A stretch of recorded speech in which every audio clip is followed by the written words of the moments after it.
Investasi sering kelihatan rumit dan gak semua orang punya tempat buat bertanya.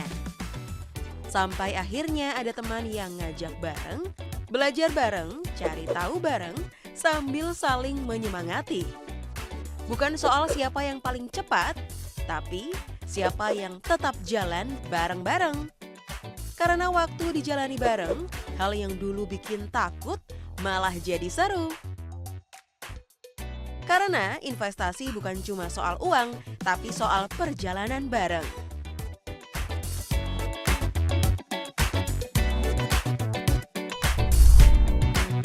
Apa kabar teman-teman? Selamat datang kembali di episode Go Impact. Investing with Purpose. That's right.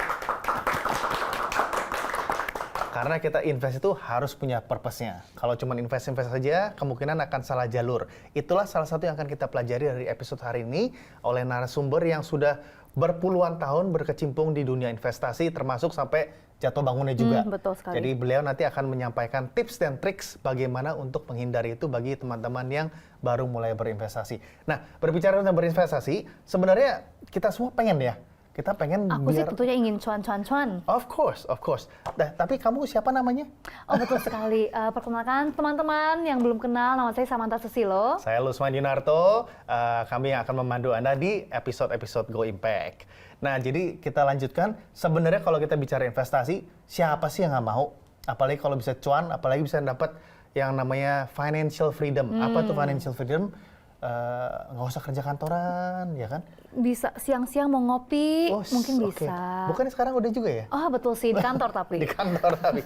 Nah ini yang orang-orang mungkin kita ngelihat sehari-hari cuma depan laptop atau depan HP jual beli saham misalnya ya, atau liatin nilai-nilai surat obligasi lah, atau bahkan Bitcoin, kripto gitu ya. Tapi kok rasanya tiap bulan dia enjoy aja gitu. Bisa jalan-jalan, bisa. Apalagi jalan-jalan, mau banget. Nah, jangan sampai kita juga jadi orang yang yuk kita mulai investasi, tapi ternyata rugi, udah kapok nggak mau lagi ya. Jadi FOMO gitu ya. Jadi cuman nonton dari luar doang, bukan main sepak bola ya, tapi cuma jadi penonton begitu kan. So we don't want to be like that. No. Betul. Nah, memang penting sekali sih Kak untuk memulai investasi, siapa yang nggak mau mulai, apalagi kalau misalnya bisa cuan gitu ya. Namun mungkin ada beberapa dari kita yang ketika mau masuk juga sedikit takut, gimana ya caranya, resiko-resikonya ada apa aja ya, how to make sure kita tidak jatuh dalam loss gitu. Yeah. Nah, hari ini kita akan diskusi nih, peran dari komunitas dan gimana komunitas itu bisa bantu kita menjaga supaya resikonya juga minimal, tapi semoga cuan-cuannya juga bisa berlimpah. Betul, gitu Kak. betul. Kita kalau mau kita tidak usah maju sendiri, kita tidak usah mundur sendiri, tapi bisa bersama-sama dengan teman-teman. Tapi ini bukan berarti ngomongin komunitas buat bocoran kan? Bukan ya. Meskipun kadang ada juga dapat info, tapi bukan bocoran. Bukan. Oke. Ini mungkin lebih komunitas yang bisa bantu sharing pengalaman, bisa kasih nasihat juga, dan all those things. Dan itu yang kita akan belajar lebih banyak nih dari narasumber kita hari ini, Kak. Ada bahasanya kalau di dunia korporat. Apa tuh, Kak? Networking, benar. Networking, oke. Nice. Oke, jadi kalau ilustrasi tuh kita dapat cerita belajar investasi itu seperti kita naik sepeda, ada yang ngedampingin. Jadi kita nggak berusaha sendiri, kalau kanan panik pun sendiri. Ada yang menopang. Nah, menopang, oke. Itulah networking lah ya. Yes, oke. Jadi kita akan belajar tentang komunitas, pentingnya komunitas, bagaimana kita juga ditopang, dipandu gitu, supaya nanti kita nggak jatuh sendiri, dan dengan memiliki purpose bersama mungkin bisa lebih tajam lagi. Betul. Bisa lebih memiliki impact ya. Kita bicara impact begitu kan. Oke. Nah, di segmen berikutnya teman-teman kita akan ngobrol nih. Jadi dengan narasumber yang sudah kami datangkan, beliau kebetulan salah satu pemain pertama di Bitcoin di Indonesia, yaitu di tahun 2009. Dan nanti kalau kita dengerin cerita ya, beliau ini sangat seru. Jadi sebelum mulai awal-awalnya main Bitcoin dan investasi pun, itu sudah banyak menjadi entrepreneur. Yeah. Banyak punya bisnis-bisnis kecil, bisnis pribadi dengan keluarga, yang tentunya banyak cerita juga ya. Betul. Jatuh bangunnya sehingga sampai nanti di 2009 dan sekarang, kalau ternyata nanti nonton cuplikannya itu sesuatu banget ya perjalanannya, yang kami rasa kita semua bisa mendapatkan manfaat dari itu begitu. Sam, kira-kira kita mau join komunitas nih? Mau banget, tapi cari-cari komunitas yang amannya Harus yang juga tepat gimana ya, ya, kayak harus harus yang tepat. tepat dong. Itu mungkin nanti akan di-spill juga tuh sama narasumber kita hari ini. Caranya gimana sih untuk mencari komunitas yang kredibel, yang aman, yang tepat juga untuk kita-kita. Siap. Oke, jangan kemana-mana. Kita segera kembali dan bertemu dengan narasumber hari ini.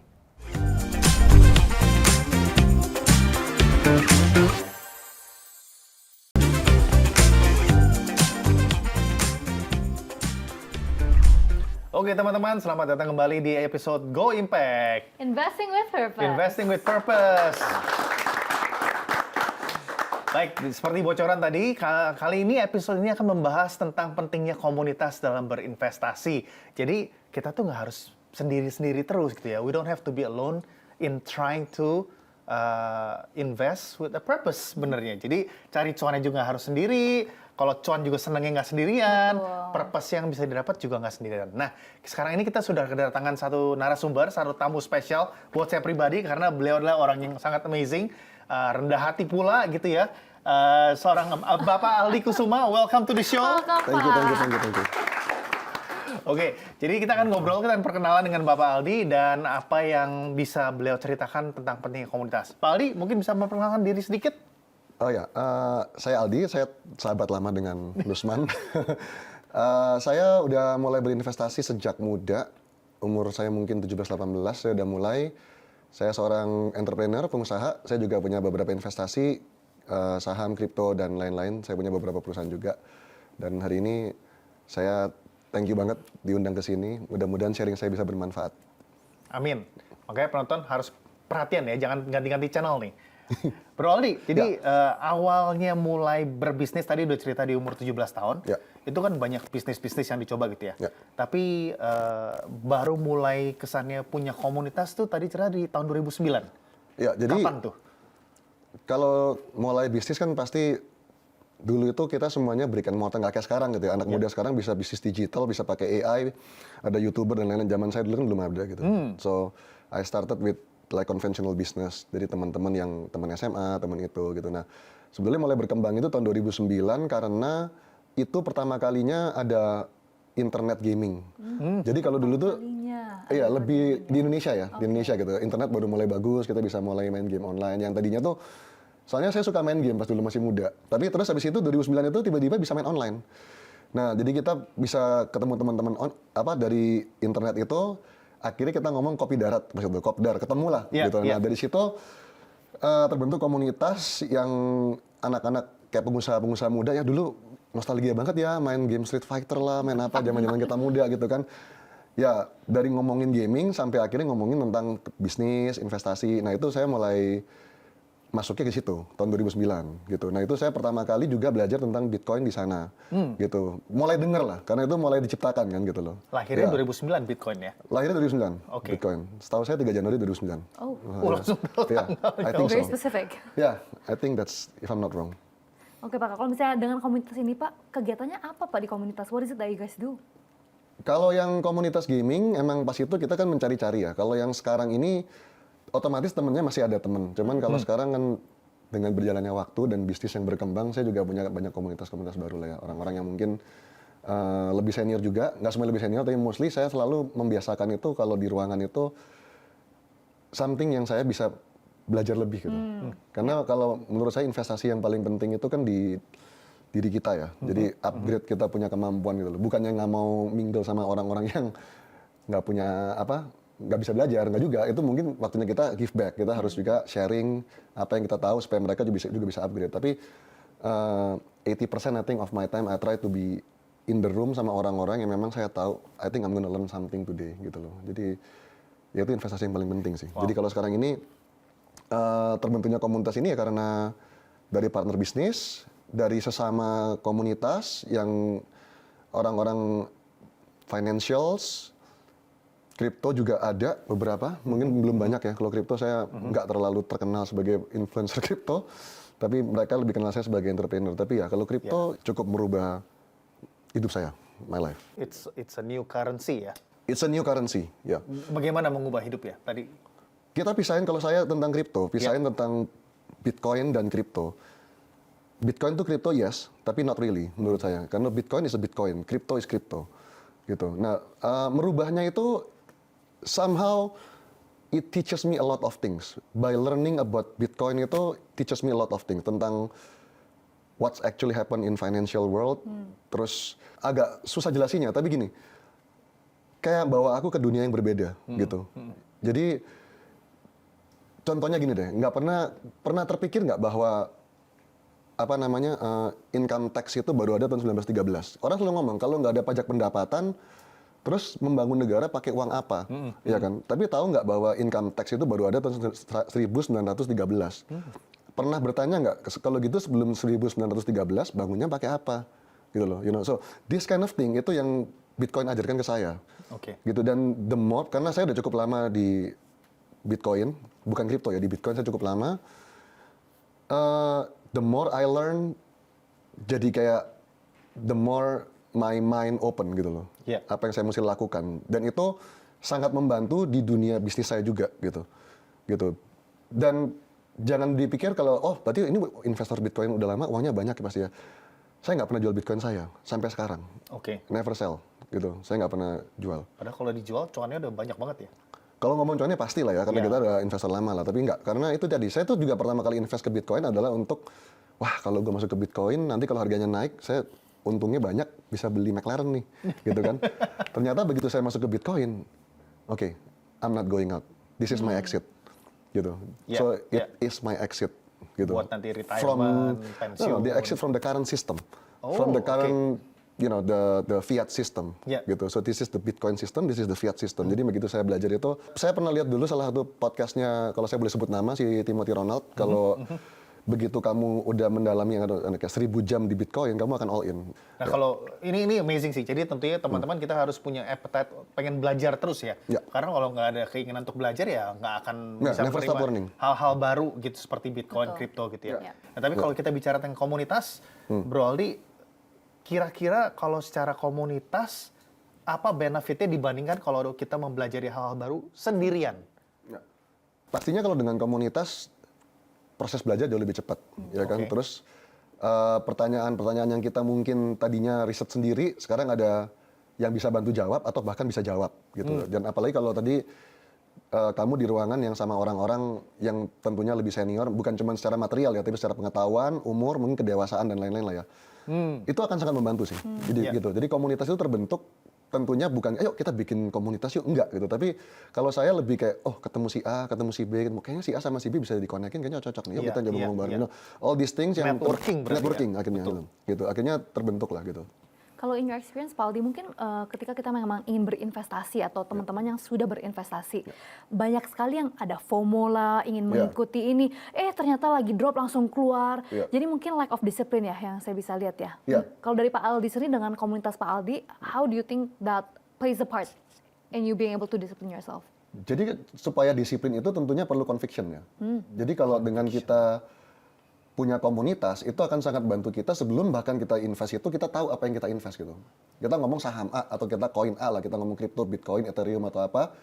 Sebelum kamu masuk, kamu udah punya teman-teman yang kira-kira, bro yang ini kayaknya beresiko, bro yang ini kayaknya oke. Gitu. Nah, risiko itu sendiri sebetulnya kan lumayan lucu ya. Risiko itu subjektif gitu. Kita ngomong misalkan nyetir kecepatan 300 km per jam, bahaya nggak? Berisiko nggak? Berisiko.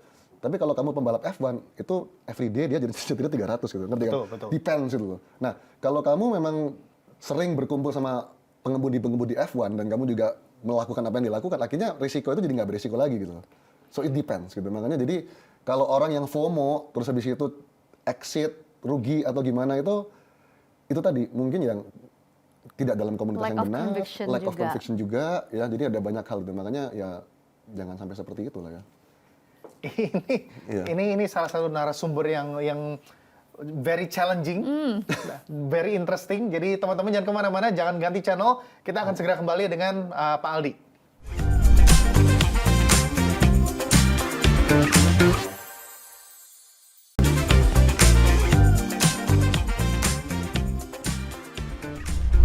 Selamat datang kembali teman-teman. Hari ini kami digabungi oleh Bapak Aldi yang tadi sudah cerita banyak nih tentang a lot of his experience with Bitcoin and everything. So sekarang aku lebih mau tanya lagi, go deeper to understand better juga. Mungkin dari Pak Aldi sendiri yang sudah mulai berinvestasi sejak tahun 2009 Pak. Kepada para investor muda atau pemula, what tips and tricks would you give them? Yang pertama harus dapat conviction dulu, mau invest di mana gitu ya. Nah, conviction itu kan kalau kita belajar sendiri bisa, tapi kalau punya komunitas, punya teman-teman yang memang itu tadi ya chemistry, memang punya value yang sama lah, gitu. Itu mungkin akan mengurangi jauh mengurangi risikonya lah, gitu ya. Menurut saya tuh investor pemula itu kadang-kadang terlalu itu tadi yang mungkin Sam bilang suka FOMO, lihat orang kanan kiri, wah kok dia sukses, kok dia gini, gue coba gitu. Tapi tanpa mengetahui blueprintnya gitu. Gitu. Kalau menurut saya, yang perlu itu tadi, pathway-nya dulu. Ngerti, oh cara ke situ tuh lihat sini. Dan oke lah, gampang ini lah. Kadang-kadang orang nggak tahu tentang Bitcoin, tapi Lusman sama Sam tahu saya ada di Bitcoin kan. Betul. Kalau lihat sekarang Bitcoin nilainya udah mau 2 miliar, hoki banget ya. Gitu kan. But apa yang saya alami sebelum saya masuk ke sana itu kan banyak sekali gitu loh. Misalkan keluarga juga, ini kamu rada gila ya, kamu masukin uang kemana sih? Dan saya begitu all in, keluarga juga, itu saya kondisi udah married loh. Apa kamu nggak sinting gitu? All those things, apalagi pas Bitcoin sempat drop dan lain-lain. So itu tadi sih, ya perlu bangun conviction, harus ada komunitas. Dan kalau mau invest itu jangan memang lihat orang udah di pucuk, oh enak ya gitu. Dan gue juga pengen, itu yang menyebabkan kamu nanti pasti burn. Kalau kayak gitu pasti udah. Nah, tadi sempat mention Bro Aldi ada resiko, of course di mana-mana namanya investasi ada resiko. Ya. Tapi dengan kita memiliki atau bagian dari sebuah komunitas, bisa nggak ceritain satu kejadian di mana Bro Aldi gara-gara ada di komunitas, gue terhindar dari berbuat suatu kesalahan atau gimana gitu. Yang kalau misalnya Bro Aldi sendirian, bisa aja melakukan kesalahan itu gitu. Ya, resiko memang kalau nama investasi pasti ada ya. Tadi saya pun juga punya komunitas, bukan berarti saya nggak pernah salah, gitu. Saya juga pernah, gitu. Tapi jadinya juga risk-nya masih di-manage, gitu. Nah, kalau apa yang saya alami pribadi, kemungkinan banyak di saham ya. Karena kalau di kripto saya masuk di Bitcoin, kayaknya juga salah-salah, nggak terlalu salah juga sih. Kalau di saham sering beberapa analisa yang nggak ini, tapi dengan adanya saya punya komunitas, saya punya partner dalam arti bukan partner bisnis tok ya, tapi memang partner teman sparring yang bisa saling tukar pikiran dan lain-lain itu, apa yang saya rugi kembali gitu loh. Dengan tentunya dengan cara yang benar. Kalau kita mau belajar trading mungkin nggak di sini, tapi banyak sih teman-teman yang kira-kira, oh ini nanti perusahaan ini akan seperti ini, perusahaan ini akan seperti ini, investornya ada begini, akan bangun seperti itu gitu. Jadi kalau misalkan sekarang ini kita salah timing masuk, gampangnya kalau kita ngomong investasi saham atau kripto atau apapun ya bisnis itu jarang kita masuk di bottom gitu loh, ya kan? Jarang juga masuk di top, ya kan? Tapi kalau masuk di top, rugi, nah itu tadi fundamentalnya ngerti apa enggak, conviction-nya ada enggak, gitu. Kalau memang kita cuman FOMO, masuk di pucuk ya salah sendiri, kan gitu, ya kan? Jadi makanya mesti ada guidance teman-teman komunitas yang bisa bantu. Kalau saya sering sekali, saya pernah masuk di saham B yang saya nggak bisa sebut di sini mungkin ya, yang rugi di saham ini, kemudian saya langsung kembali berkali-kali lipat di saham yang lain karena analisa, oh kalau ini begini, berarti yang ini seperti ini. Akhirnya kita cemplungin di yang sana gitu. Dan itu juga dari bantuan teman-teman saya juga sih. Dan benernya nggak ada sesuatu yang salah karena belajar sesuatu dari itu kan. Uang sekolah lah ya. Lesson learned, uang sekolah. Betul. Uang sekolah lah. Betul. But that's interesting actually, Pak Aldi, kan kita masuk apa, we need that conviction, we need that information juga to make the right decision gitu kan. Not just for the saham atau produk investasi yang kita ikut, tapi juga komunitas yang kita pilih. Mungkin dari Pak Aldi sendiri, tips and tricks apa tuh Pak untuk mungkin teman-teman yang masih ingin mencari komunitas, how do they find a komunitas that's credible dan juga aman buat mereka? Kalau menurut saya gini, komoditas yang paling mahal sekarang itu trust, kepercayaan. Karena trust itu nggak bisa instan. Gitu. Kita mau pesan makanan tinggal pesan Gojek langsung kirim datang gitu ya. Mau cari pacar ya tinggal download aplikasi apa gitu kan. Tapi kalau misalkan trust itu nggak bisa gitu. Ya kan kamu nggak bisa ketemu orang, oh besok gua kawin sama dia deh, nggak bisa gitu. Nah, mulailah dari orang-orang yang memang kamu percaya gitu ya. Ya coba jangan lupa orang yang kamu percaya itu biasanya bisa nyakitin kamu. Tapi maksudnya gini, tetap mulai dari situ. Terus kalau menurut saya itu tadi investasi itu kembali ke kamu sendiri. Semakin kamu nanti upgrade, komunitas yang kamu temui itu juga akan terupgrade. Secara otomatis Secara ya. otomatis, pasti gitu. Orang jujur ketemu orang jujur, orang pintar ketemu orang pintar, kayak gitu lah. Jadi kalau menurut saya gampang kok sebenarnya kamu upgrade-nya terus belajar terus, never stop learning aja. Harus hustling pokoknya gitu. Ya. Itu aja kuncinya. Nanti akan ketemu komunitas yang tersaring sendiri gitu, terfilter gitu. Yang siapa yang bohong, siapa yang ini. Tapi itu tadi uang sekolahnya mahal karena kita setelah selesai sekolah itu Betul. ada sekolah kehidupan. You never stop learning. Never stop learning. Never stop learning. Ya, tapi itu tadi. Jadi kalau kita hidup ini kayak perang, ya kan, kamu mau masuk ke hutan itu bawa apa? Apakah cuma pakai kaos kayak gini, kayak saya gini, atau mau siapin ransum makanan, atau perlu bawa senjata? Nanti ketemu siapa di sana? Gitu loh. Sama, sebenarnya kayak gitu. Kamu upgrade kamu sebisa mungkin di hidup ini kayak gitu sih, kalau menurut saya. That's really good. Ini amazing sekali sih. Tadi kita belajar di segmen kedua tentang kalau kita hangout sama komunitas yang nyetir mobil F1. Iya. Sekarang kita ke hutan. Jadi kita ikut kebut-kebutan gitu kan. Dan sekarang kita belajar untuk masuk ke hutan, kita bawanya apa, pakainya apa gitu. Ini Bapak Aldi emang sesuatu nih. Jadi ini bagus sekali. Nah, karena waktunya sudah hampir terbatas, Pak Aldi mungkin bisa berikan sepatah dua patah kata untuk pesan ke investor muda yang menjadi pemirsa kami ini terkait terutama of course investasi dengan purpose, tapi juga bagaimana untuk melakukan ini tidak sendirian. Ya. Jadi kalau misalnya flashback nih, kita mikir balik ke Pak Aldi Kusuma yang tahun 2009 atau Lagi di warnet. waktu dia lagi main game online gitu, Iya, iya. pesan apa yang akan Anda sampaikan ke orang tersebut? Yang pertama memang start early itu penting. Oke. Ya. Tapi jangan ngawur. Gitu. Oke. Iya, jadi pelajari dulu. Tapi memang start early karena kalau kamu startnya telat dan orang ngomong saya udah nggak mau invest ya hidupmu selesai kan. Oke. Kelar gitu loh, nggak bisa gitu. Jadi Oke. menurut saya kamu harus start early tapi jangan start yang salah. Gimana caranya supaya nggak salah? Itu tadi belajar yang benar. Kamu tahu dari mana apa yang kamu pelajari itu benar gitu. Ya kan sekarang internet banyak sekali informasi kan. Nah makanya mulailah dari orang yang kamu percaya. Itu komunitas akan terbentuk dengan sendirinya nanti. Oke. Kamu harus punya kayak partner lah, yang dimana bisa sama-sama belajar gitu. Dan saya rasa sekarang juga di internet juga banyak online community ya. Online community kita juga banyak ada. tanya di sana, terus tahu bisa nanti ketemu offline lagi, belajar lagi dari sana gitu ya. Ya hadir ke event-event, hadir ke gathering, jangan cuman kayak di rumah di ini maksudnya Ya. nggak salah juga, tapi menurut saya biar socialize and all ya, kita Ya. makhluk sosial kan gitu. Jadi Betul. harusnya sih kamu go out there and learn new things gitu. Ya. Nice. Gimana Sam? Kita mau Mau kemana kita abis ini? gabung komunitas?